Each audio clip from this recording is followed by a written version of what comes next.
Welcome to Inside the Birds TV with your hosts, Geoff Mosher and Adam Caplan. And I would say back by very, very popular demand because every time we have them on, whether it's a podcast or ITB TV, the numbers go way, way up. And that's because we love to bring in our friend from NFL Films, senior producer, Greg Cosell, also the producer and co-host of the NFL Matchup Show on ESPN. Now, with the season right upon us, Greg, I'm sure you're very busy at work. Tell us about when we can catch the matchup show on ESPN. Well, the matchup show starts this weekend. We're on, I should know this automatically. And, I'm one of those people, I never know that. I just work. But I know we're on at 8 o'clock on Saturday morning. I believe that's on ESPN2. And then we're on, I know for sure we're on, I think it's 6:30 on Sunday morning. We're always on very early Sunday morning. And unfortunately, the times do change on a weekly basis.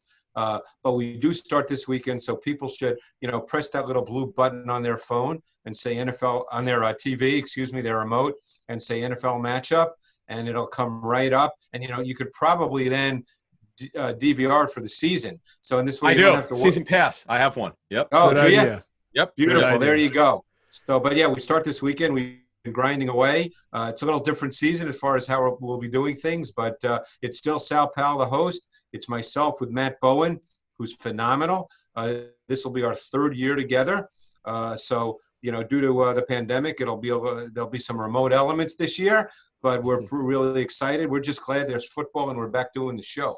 Yeah, Correct. We're excited. We love this. It's a great show, so I encourage everybody to watch it. Also encourage everybody to go to Greg's Twitter account at Greg Cosell because he always has great information there as well. So, Greg, what we're going to do is preview the Eagles. We had you on – last time we had you on, I think we previewed the NFC East one by one, each team. We've now gone through training camp. The rosters are set and want to get your opinion on a lot of things with the, season opener a couple of days away against the Washington football team. Let's just talk about the offense first of all, because the Eagles have been a team that has kind of alternated back and forth, sometimes for strategy and just sometimes because of injuries, between being 11 personnel, which is 3 receivers, and 12 personnel, which is 2 receivers, 2 tight ends. They seem to have made so many moves at wide receiver, Greg, where they can alternate now, maybe less because of injury and more because of strategy, which is always a good thing. How do you see that kind of strategy unfolding for them? Well, let's just take one step back. What they did in the offseason through trades, draft, and such was to really try to increase speed at wide receiver. Now, unfortunately, due to the pandemic, Goodwin is not playing this year. Now, they really counted on him because he gives you a major speed element. Now, they drafted John Hightower. They drafted, obviously, Jalen Reagor, who's out for week 1. They anticipated having a speed element and being able to line up with more 3 wide receiver sets. As you mentioned, Geoff, 11 personnel. But for this first week, and again, we don't know how long Reagor will be out. I'm sure Adam has more information about that. But let's say it's a couple of weeks. He'll be back, and assuming we play 16 games, he'll be a huge, huge factor in what they do. But I would imagine early on, you'll see a lot of what we saw down the stretch a year ago in those final 4 games where they played over 50% of their snaps with 2 tight ends, 12 personnel. Ertz and Goddard are really their kind of their most reliable weapons as you start this season. And we know Deshaun can still run, and he'll probably be used for some shot plays and to try to get the ball down the field here and there. But I think you'll see a lot of 12 personnel. It fits what they have available right now. And the other thing about that, and I think this is just as important, is their offensive line is a little bit of a question mark right now. I know Peters will be back at left tackle. His play last year was sporadic and erratic. A right guard is a position that we'll see how it plays out when the game starts on Sunday. But I think you'll be looking for a lot more quicker game throws. 3-step drops, quick 5-step drops. This is what they did last year down the stretch. Get the ball out of Carson Wentz's hands. And, of course, that limits the verticality of your pass game, but they might need to do that out of necessity. And, by the way, the opponent, Washington, has a really, really good D-line, particularly those D tackles are really, really good. All right, Greg, I want to stay at wide receiver here. You mentioned John Hightower in passing. He had a phenomenal training camp, I'm told. He's going to dress. He's going to play this week. Here's my first question on Hightower. Can he play X at this level? We know he's not the strongest guy in the world, but he can run. And also, as a follow-up to that, can J.J. Arcega-Whiteside win on the outside at X? Two very legitimate questions, Adam. I think Hightower needs to get stronger. Of course, I haven't been there. No one has all through the offseason. He hasn't even been there. He's about 185, I'm told, in that area. Yeah, which it's funny because I loved his tape and thought and I made a note when in the work I do, and you've seen the way I go about doing my breakdowns with strengths, weaknesses, and transition. I made a point that I thought he was an ascending talent, but that he needed to get stronger. And keep in mind, when you play X, that means you line up on the ball, on the line of scrimmage, which means you're easier to press. You're not off the ball. There's less space between you and the corner. And that's where strength comes in, because you can't always win off the ball just with quickness and speed, because these good corners in the NFL, they will get their hands on you. So I don't think he's ready to play X right now. Now, that doesn't mean you'll never see him in X. I don't want to make it seem like, he'll never play one snap. But he's certainly not an X in the way we think of a big-time X. Can he become that down the road? That remains to be seen. The other question you asked is about Arcega-Whiteside. Correct. I think that's debatable at this point. He's a big body. He's got terrific hands. That usually in the NFL sets you up to do certain things, but not necessarily to be a complete receiver. Now, when you're drafted in the second round, I think the plan is you'd like that guy to be a complete receiver who could potentially line up and play 50-plus snaps. I don't know where he stands now in this pandemic offseason, but I think it's still a question for me anyway as to whether he can separate and win versus man coverage. Geoff had reported on our show that he actually lined up in the slot. We also heard he played X. We also know, Greg, and you talked about what kind of camp he had. I was told it was like night and day, way better. You outline what he is. He's not the fastest guy in the world, but he'll go get the football. The question to you would be, and I know he was hurt last season, so it's hard to – his tape wasn't great, even he said it. But in his college tape at Stanford, did you see him win against press? Was he ever pressed? Yeah. Do you think he could win it that way? If I remember correctly, I thought that he did show the ability to win versus man coverage. Now, he's certainly not going to be a quickness receiver. That's not going to be his game. But big receivers who are physical don't have to create a ton of separation. Usually, big receivers, you like to think of them as X because you have the boundary to work with. There's back shoulder fades. There's contested catches. That was really his strength in college coming out of Stanford.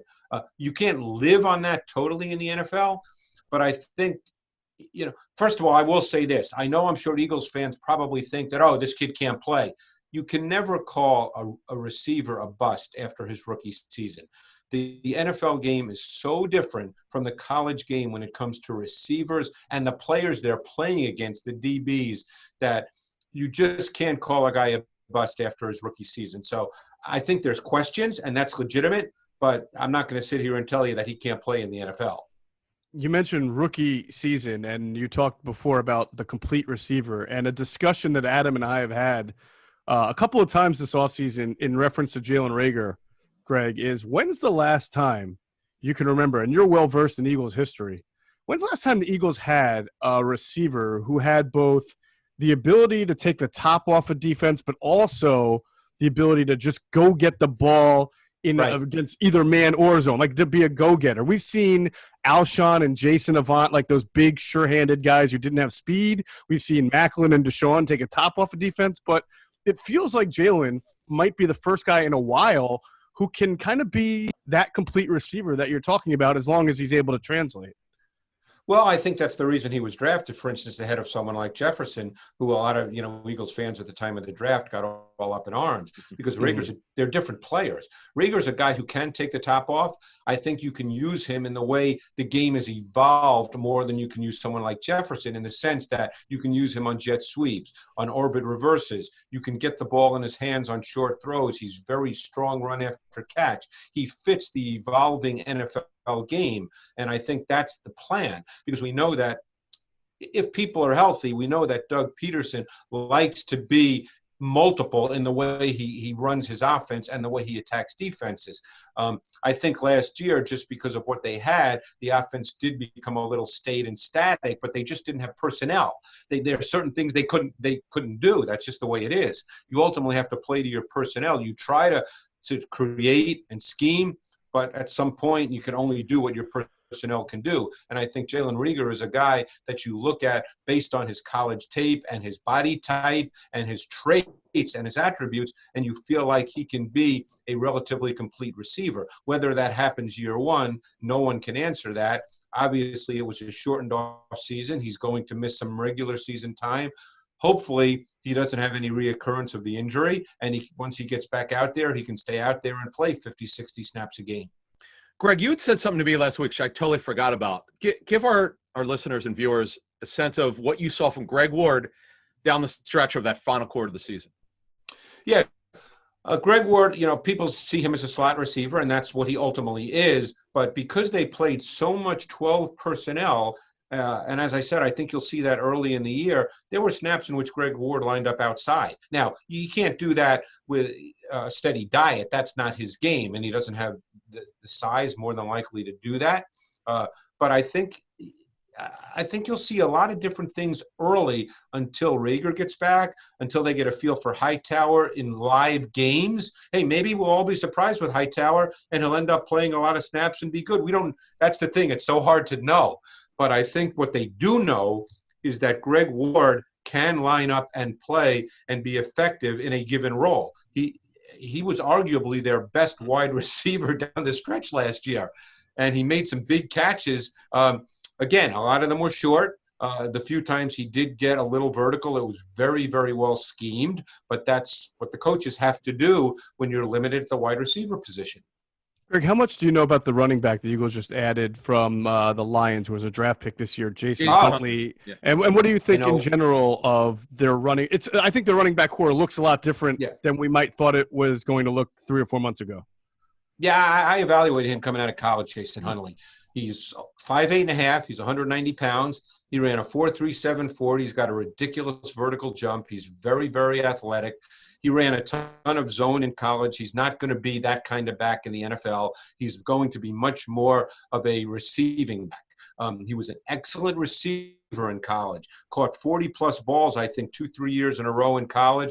He was offset in the backfield. He was detached from the formation, running vertical routes. So, he fits what the Eagles want to do. I mean, the Eagles they like their backs to be able to run vertical routes. Look, we saw Miles Sanders last year numerous times run what we call H-seam, where it's a vertical route from the backfield. He caught a touchdown against Minnesota running that route, if you recall. I know that they got beat badly, but Sanders caught a touchdown running what we call all-go H-seam, where the back runs the seam route. We actually saw Wendell Smallwood, when he was here, run that route as well. That's part of what the Eagles do. I think Huntley's that kind of player. He's a very, very good receiver who can detach from the formation as well. Greg, before we move to defense, when we had you on before, you had talked about Matt Pryor. Now, he played less than 2 games. One of them he started. Yeah. Give us an idea of what you saw from your tape study with Matt Pryor last season. Yeah, I thought he was okay. I mean, I look, I'm going to be honest with you guys, and you guys know me well enough that I'm not going to speak out of school and make stuff up. He didn't stand out to me. I wasn't studying him on every snap. But he didn't stand out in a bad way or a good way, So that's a positive for right now. Does it appear at him as if he'll be the starting right guard? Yeah, it's my sense that that's what they're going to do. Yeah. So, I mean, he's a big man. I think he moves reasonably well. I don't view him as a plotter, a stiff guy. I wouldn't call him a great athlete or a dancing bear, but I think he's got traits to be a quality guard. It's just the sample size isn't large enough for me to have a strong opinion, and I don't want to make anything up. Gotcha. I want to ask you one more thing on the offensive line, Greg. First, I want to remind everybody that they can download the top-rated DraftKings Sportsbook app today and use code ITB for a special offer when you sign up. That's code ITB for a special offer when you sign up only at DraftKings Sportsbook. With the offensive line, I do recall you saying last time we had you on that in your course of studying the team and the passing offense last year, you noted that the team struggled uncharacteristically last year at times in pass protection. I had added that I noticed against stunts and blitzes, they seem to be confused more so than usual. Would you say because they're basically bringing back the same offensive line minus Brandon Brooks that it's a little bit of a concern or an area to look at going into the year? I think it's an area to look at for sure. I mean, that surprised me. I did a deep dive on their offense over the summer, particularly on Carson Wentz, and obviously I'm looking at the offensive line as well. And I thought that they had some struggles a year ago. And as we look to week one, as most Eagle fans are, I mean, there's only 16 of these games, and we hope we get them all in. So it might seem like these early games are of increasing importance. This is a really good Washington D line they're facing with good individual players. There'll be stunts. I mean, if you look at Ron Rivera, the head coach, and Jack Del Rio's history, there'll be snaps in which Washington lines up with 3 defensive ends on the field, and they've got them with Sweat, Chase Young, and Kerrigan.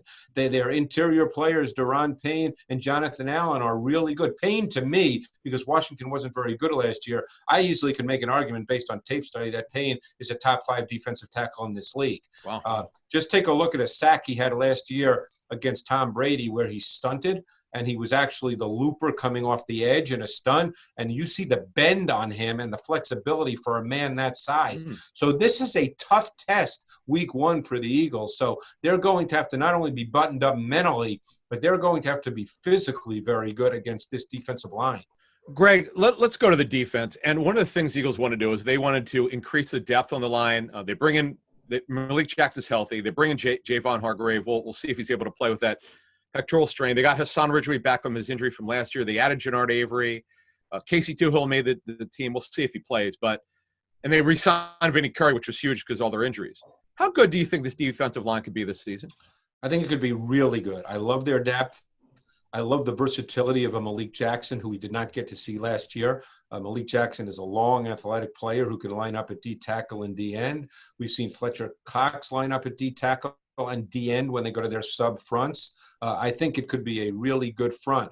It's funny. I was watching, believe it or not, I was watching the Steelers, all their sacks and interceptions, and Javon Hargrave was obviously on the Steelers last year, and he jumps off the film. He's another guy. People may not be aware of him because they didn't really get a chance to see OTAs or training camp, right. But Javon Hargrave is a really, really good signing. He's not just a 2-gap, fight with his hands guy. He can rush the quarterback. And by the way, he was a really good pass rusher coming out of college, small school kid, but he can rush the quarterback and line up as a gap player. I really, really like this defensive line. I think that's the strength of their defense. And week one in particular against a Washington O-line that is not very good and has major question marks, that is an area in which the Eagles are going to have to dominate. Well, we talk about the secondary. Darius Slay is obviously locked down one spot when they brought him in. Avonte Maddox, again, last time we had you on, I think we were talking about the quote-unquote competition between Maddox and Sidney Jones for that outside spot. Clearly, I guess it wasn't much of a competition. No, it really wasn't. So what I wonder is this, and maybe you study so much tape, you'll be a great resource for this question. How many guys at Maddox's size, 5'9", really compete well on the outside in the NFL? I know there are some, but I mean, are the first guy I can think of. Mm-hmm. Yeah, the first, again, it's an exception. And if you go to the Bill Parcells rule, you don't want to build your roster on exceptions. But there are guys, and the first one who comes to my mind is Brent Grimes. Had a really lengthy career as a quality NFL corner coming out of a small school, Division II. Really a good player, Shippensburg, right? Competitive. What's that? Shippensburg. Didn't he go to Shippensburg or something? Yeah, maybe. Or Bloomsburg, one of those. I forget. You could be right. Gotcha. But, he was a really good quality NFL corner for a lot of years. Now, there's not a ton of them. I guess we'll find out. Now, Maddox is feisty and competitive. He played boundary corner at Pittsburgh in college, so he blitzed. He had to play the run. He's a tough kid. I mean, I like the player a lot. The question becomes, can he match up to a lot of the players he's going to have to match up to? And that's a question mark. I mean, when you play teams like Dallas, obviously they play them twice a year, and you have big wide receivers in Cooper and Gallup who will line up on the outside. And if you're going to play man, and I think you get Darius Slay to play man, and I think there's been a lot of talk that they'll play more man. We'll see. I think that's don't want to call it a question mark because I really am a big fan of Maddox, but I think it's something just to keep an eye out on as the season, begins and progresses. I wonder if Jim sees a little shades of Cortland Finnegan, and another guy who is pretty short, another guy, but so good, tough and so feisty. And I think Jim coached him in Tennessee. Really good call.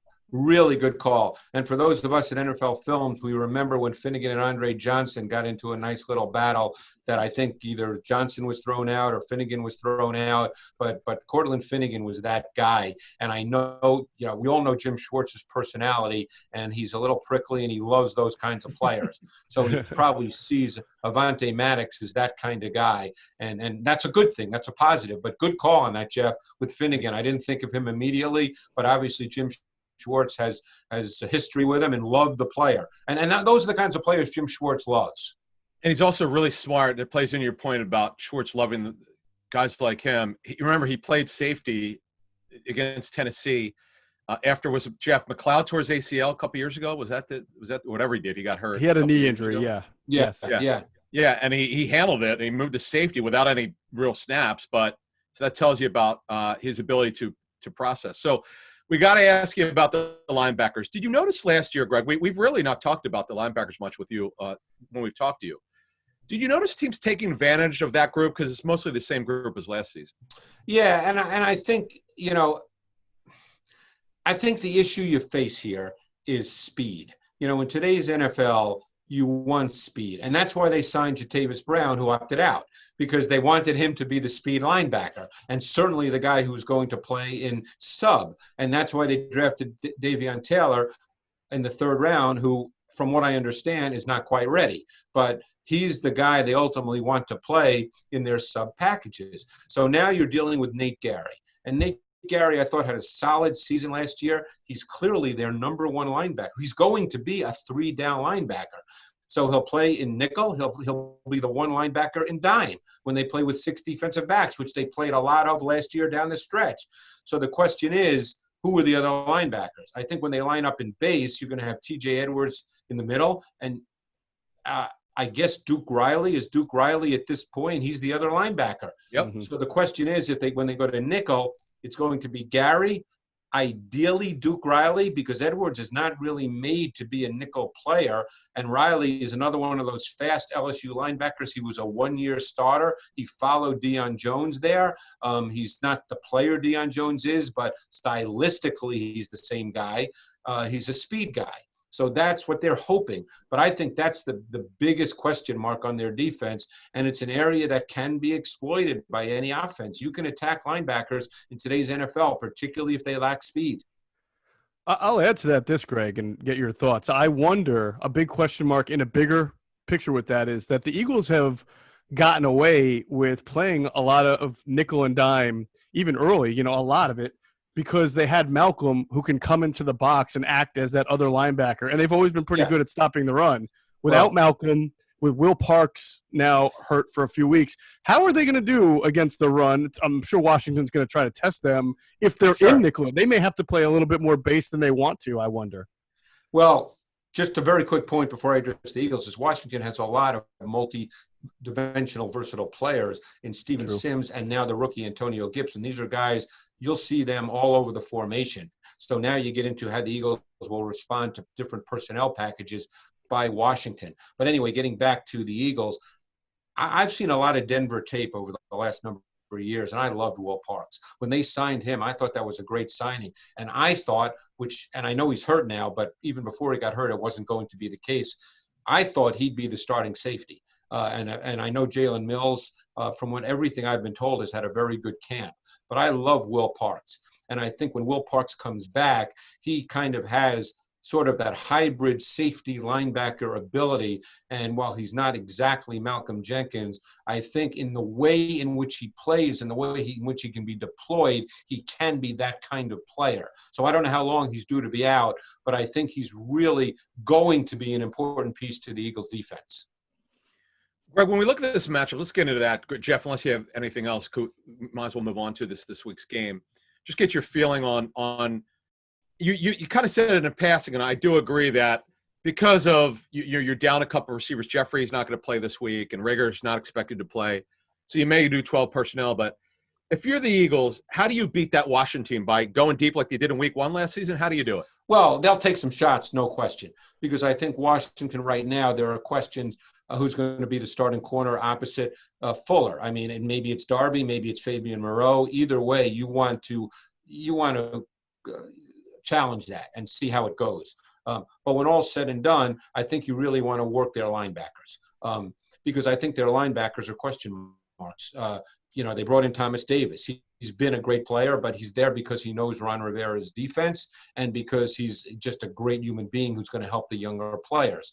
I think Kevin Lewis-Pierre, who's been around the league, I think he was in the same draft as Ryan Shazier and he was out of BC, and he's a very athletic kid.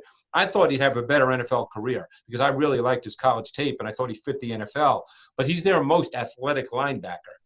So we'll see. But I think you really want to get Goddard and Ertz involved early in this game, Miles Sanders involved early in this game in the passing game, because you do want to attack Washington's linebackers for sure. Because one thing you're going to have to be careful of is as you look at this matchup, the Washington D-line is a better group than the Eagles O-line. Mm-hmm. And you can't let that be a deciding factor in the game based on your game plan approach. All right, Greg, last question for me. I'm just curious of how you feel this Eagles team looks right now going into the year. Do you see them as among the elite in the NFL, second tier, average? Where do you think? That's almost impossible to know right now, Geoff, but here's what I'll say. I'll say that I think the offensive line is a little bit of a question going into the season, and I will say their linebacker core is a big question going into the season. How those two units progress, I think, will determine an awful lot about where the Eagles go, in addition to the young receivers. That's really important. Reagor has to become a factor. What that means, and for fantasy people, I don't know. I don't think he's going to catch 90 balls, but I think he has to be a factor in their offense. I'm fascinated to see the development of Hightower. We spoke about him. But the young receivers have to become a meaningful part of what they do. Otherwise, we're right back to where they were a year ago down the stretch. And I know they won their Final Four, but it's tough to live like that every week in the NFL. And you did say last year that the Eagles had the slowest offense on tape you saw, correct? Correct. Let's quote you. Okay. So they should be a lot faster. The tape told me that. That's right. That's not an interpretation or an opinion. Got it. The tape told you that. It spoke to you. I got it. The tape spoke to me. A lot of people speak to me. I hear voices, Adam. That's what happens when you've been in NFL film. That's what happens when I spend too much time in my office watching tape. I hear voices. That's right. Well, we like what those voices tell you because I know our listeners love to hear what you have to say, Greg. So appreciative that you were able to come on and join us again. We keep asking, you keep coming on. So I'm sure we're going to be asking you in a month or two to come back on and reevaluate the Eagles where they are at that time. So I'll give you my account. I'll give you my account number in the Cayman Islands then. Okay. That's where mail. You keep all your money. I knew that. I knew you had money. I just didn't know where. All right. Big thanks to NFL Film senior producer Greg Cosell, also co-host of the NFL Matchup Show on ESPN. So make sure you're checking that out. It's a great show. Check him out on Twitter at Greg Cosell. That's GregCossell. And also remember to go to statesidevodka.com to get 10% off the best vodka out there with the promo code BIRDS on pickup or delivery. That's right. They deliver to the counties of Philadelphia, Chester, Delaware, Montgomery, Bucks, Westmoreland, or Allegheny. And that will do it for this edition of ITB TV. Thanks to our producer, Hunter Brody. Find his work on YouTube, Sports Talk with Rhodes. Catch the latest Inside the Birds podcast on any pod platform that you use. And check out InsideTheBirds.com for our latest Eagles coverage. Thanks, everybody, for watching, and we'll catch you on the next episode of ITB TV.